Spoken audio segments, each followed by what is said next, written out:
क्या हुआ जब प्रयागराज महाकुंभ के दौरान एक महिला नागा साधु को गंगा स्नान करने से रोका गया। उसके बाद प्रयागराज के उस गंगा तट पर जो चमत्कार हुआ, उसे देखकर आपके पैरों तले जमीन खिसक जाएगी। साल 2025 का जनवरी महीना है, जब प्रयागराज में महाकुंभ का विशाल आयोजन हो रहा था।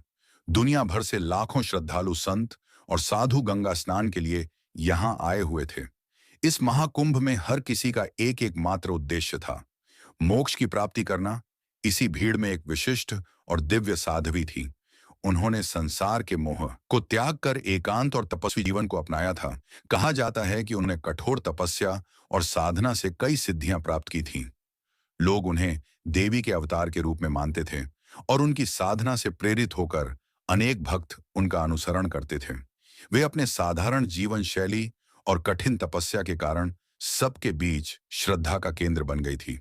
महामयी गंगाई का एक अटूट नियम था, हर सुबह 4 बजे गंगा में स्नान करना।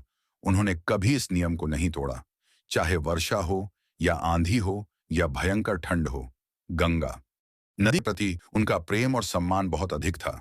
उनके अनुसार गंगा में स्नान केवल एक शारीरिक क्रिया नहीं थी, बल्कि यह एक आध्यात्मिक प्रक्रिया थी जिससे आत्मा का शुद्धिकरण होता था, परमात्मा से सीधा संबंध बनता था। जब उन्होंने महाकुंभ में जाने का निश्चय किया, तो उन्होंने पहले ही निर्णय कर लिया था कि वे वहां पर कुछ महीने साधना करेंगी और गंगा के पवित्र तट पर ध्यान लगाएंगी। उन्होंने अपनी यात्रा की तैयारी की और 1 महीने पहले ही प्रयागराज पहुंच गई। पहली सुबह जब वे प्रयागराज के गंगा घाट पर पहुंची तो माहौल अद्भुत था। महाकुंभ की धूमधाम के बीच भी गंगा का शांत प्रभाव और वातावरण में पर्याप्त आध्यात्मिकता थी। सुबह का समय था, करीब 4 बजे जब महामयी गंगाई स्नान करने के लिए घाट पर पहुंची। ठंडी हवा चल रही थी और घाट लगभग खाली था। उन्होंने सोचा कि यह समय उनके दैनिक स्नान के लिए सर्वोत्तम है।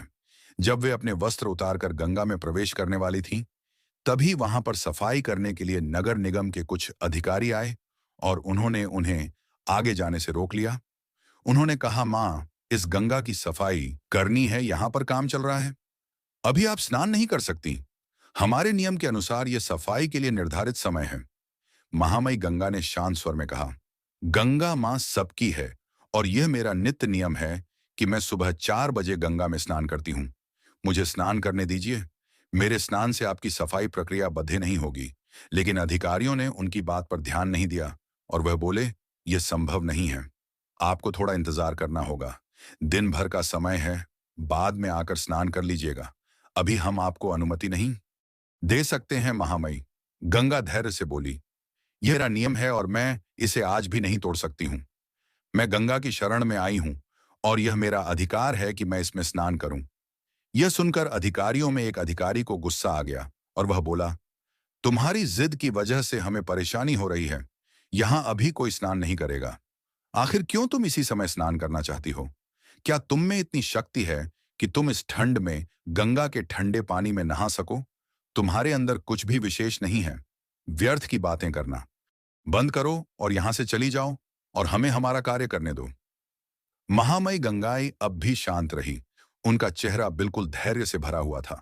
उन्होंने बिना किसी प्रतिक्रिया के गंगा तट पर एक चट्टान पर बैठकर ध्यान करने लगी। उन्होंने निश्चय किया और अपनी आंखें बंद की और साधना में लीन हो गई। अधिकारी और सफाई कर्मचारी सोचकर यह संतुष्ट हो गए कि अब यहां पर कोई भी समस्या नहीं होगी। उन्होंने फिर से सफाई का काम शुरू करने की कोशिश की, लेकिन तभी एक अजीब सी घटना हुई। सारी की सारी सफाई की मशीनें जो गंगा से कचरा निकालने के लिए लाई गई थी, अचानक से उन्होंने काम करना बंद कर दिया। अधिकारियों ने कई बार मशीनों को चालू करने की कोशिश की, लेकिन कोई भी फायदा नहीं हुआ। मशीनों के खराब होने से अधिकारी घबरा गए। उन्होंने इंजीनियरों की एक टीम बुलाई, जिन्होंने मशीन की जांच की, पर कोई भी तकनीकी समस्या नहीं मिली। मशीनें पूरी तरह से ठीक थीं, लेकिन वे चालू नहीं हो रही थीं। यह देखकर सभी हैरान थे। उसी समय एक सफाई कर्मचारी, जो पहले कभी महामयी गंगाई से मिला था, उन्हें ध्यान मुद्रा में बैठ देखकर चौंक गया। वह तुरंत उन्हें पहचान गया। उसने अधिकारियों से कहा, यह साध्वी कोई साधारण साध्वी नहीं है, यह महामयी गंगाई है, जिनकी सिद्धियां अद्भुत हैं। जब मैं छोटा था, तब वह एक गंभीर बीमारी से ग्रसित था। तब इन्हीं के आशीर्वाद से मैं ठीक हुआ था।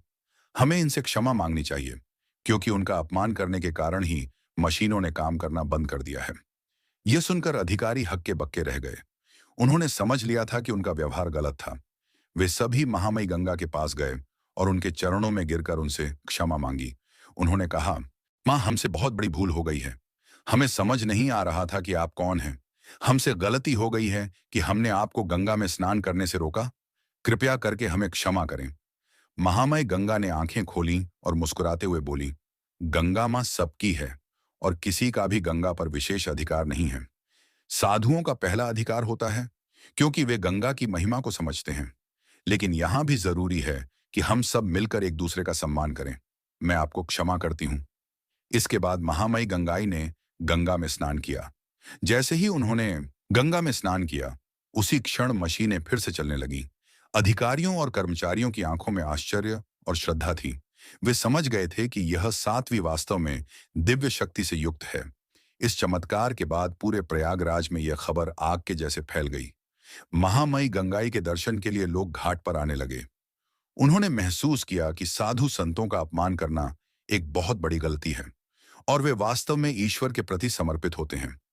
महामई गंगाई ने अपने तप और साधना के जरिए यह संदेश दिया कि गंगा और अन्य पवित्र स्थानों पर हमें साधुओं का सम्मान करना चाहिए और किसी भी साधु से बुरा व्यवहार नहीं करना चाहिए।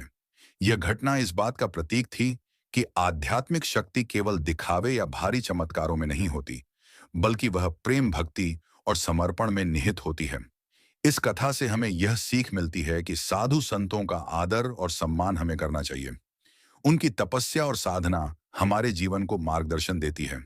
हमें कभी भी उन्हें छोटा नहीं समझना चाहिए। गंगा जैसी पवित्र नदियों का सम्मान करना हम सभी का कर्तव्य है। दोस्तों, अगर आप भी अपने परिवार पर भोलेनाथ की कृपा चाहते हैं, तो जल्दी से हमारे इस वीडियो को शेयर कर दीजिए और कमेंट बॉक्स में जाकर हर हर महादेव लिखना ना भूले। मिलते हैं अगले वीडियो में, तब तक के लिए जय जय महादेव।